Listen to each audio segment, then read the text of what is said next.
손자병법 다들 들어보셨죠? 무려 2500년 전에 나온 책인데 역사상 가장 유명한 전략서라고들 하잖아요. 근데 사실 가장 크게 오해받고 있는 책이기도 해요. 오늘 우리가 아는 그 손자병법에 얽힌 신화를 한번 걷어내보고 싸우지 않고 이기는 진짜 기술이 뭔지 한번 제대로 파헤쳐 보겠습니다. 자, 그럼 한번 생각해 볼까요?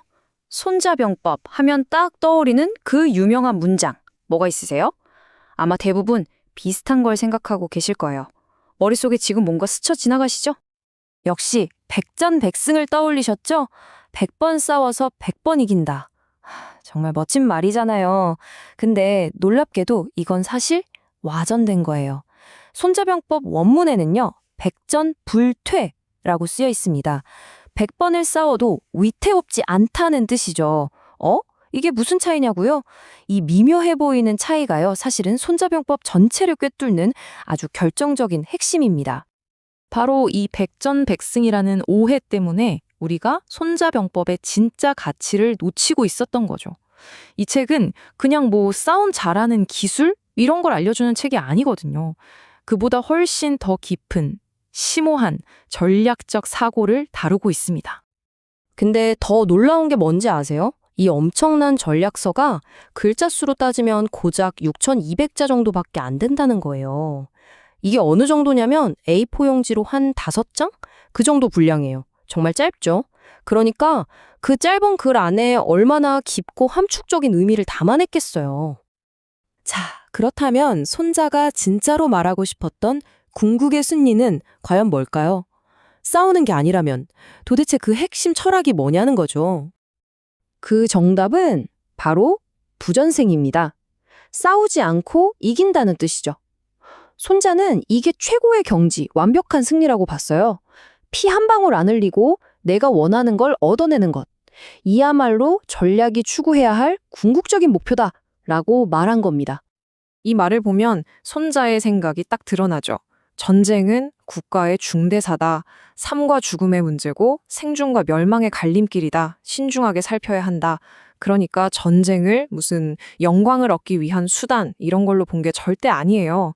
이건 정말 국가의 운명이 걸린 아주 위험한 최후의 수단이라는 거죠.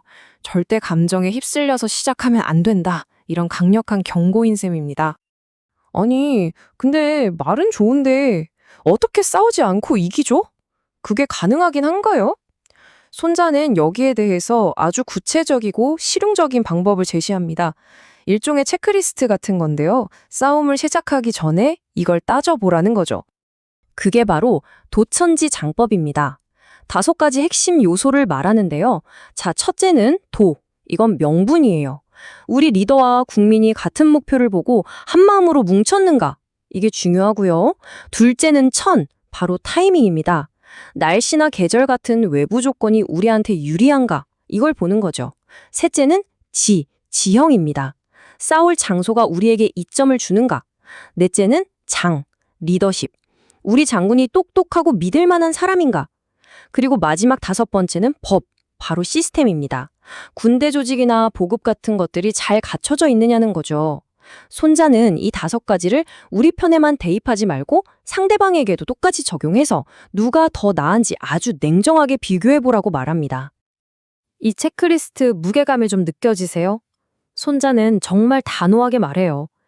이 5개 중에 단 하나라도 부족하다? 그러면 전쟁 시작도 하지 말라는 겁니다. 왜냐? 질 게 뻔하니까요. 정말 대단하지 않아요?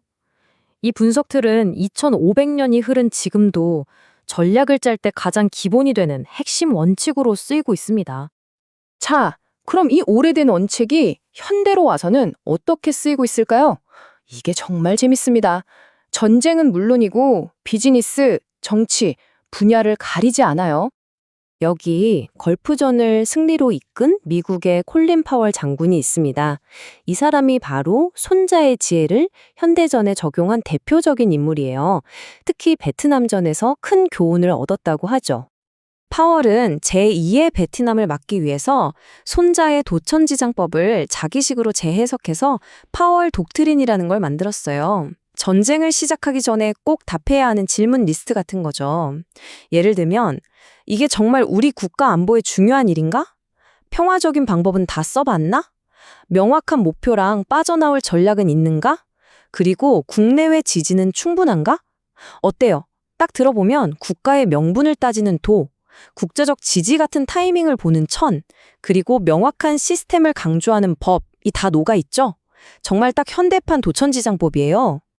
자, 그럼 이제 전쟁터를 떠나서 비즈니스 세계로 한번 가볼까요? 바로 소프트뱅크의 손정희 회장. 이분도 손자병법이 없었다면 지금의 자신도 없었다고 말할 정도로 엄청난 애독자입니다. 손정혜 회장은요, 이 도천지장법을 자신의 투자 원칙으로 그대로 가져왔어요. 그 유명한 알리바바 투자 일화 있잖아요. 그때도 바로 이 기준으로 판단한 겁니다. 이 사업의 비전, 즉 돈을 무엇인가, 시장 타이밍, 즉 천은 맞는가, 독점적인 위치, 질을 확보했는가, 마윈이라는 리더, 장은 믿을 만한가, 그리고 사업 시스템, 법은 확장성이 있는가, 이 5가지를 다 따져보고 이건 된다라고 확신해서 그 전설적인 투자를 감행한 거죠. 그럼 이번에는 또 다른 거물, 빌 게이츠의 사례를 한번 볼까요? 질문을 하나 던져볼게요. 총 한 발 안 쏘고 어떻게 새로운 시장을 정복할 수 있을까요? 빌 게이츠가 중국에서 이걸 해냅니다. 정말 기가 막힌 역발상인데요. 1990년대 중국에서 윈도우 불법 복제가 엄청 났거든요. 근데 빌 게이츠가 이걸 일부러 내버려뒀어요. 왜 그랬을까요? 당장 손해를 보더라도 중국의 모든 사용자들이 윈도우에 익숙해지게 만든 거예요. 일단 시장의 표준이 되게 한 거죠. 그렇게 판을 다 깔아놓고 나니까 나중에 다른 경쟁자들이 들어오려고 해도 게임이 안 되는 겁니다. 싸워서 이긴 게 아니라 싸울 필요가 없는 상황을 만들어버린 거죠. 이야, 이게 바로 현대판 부전승의 완벽한 예시 아닐까요? 이런 원칙은 정치 영역에서도 찾아볼 수 있습니다.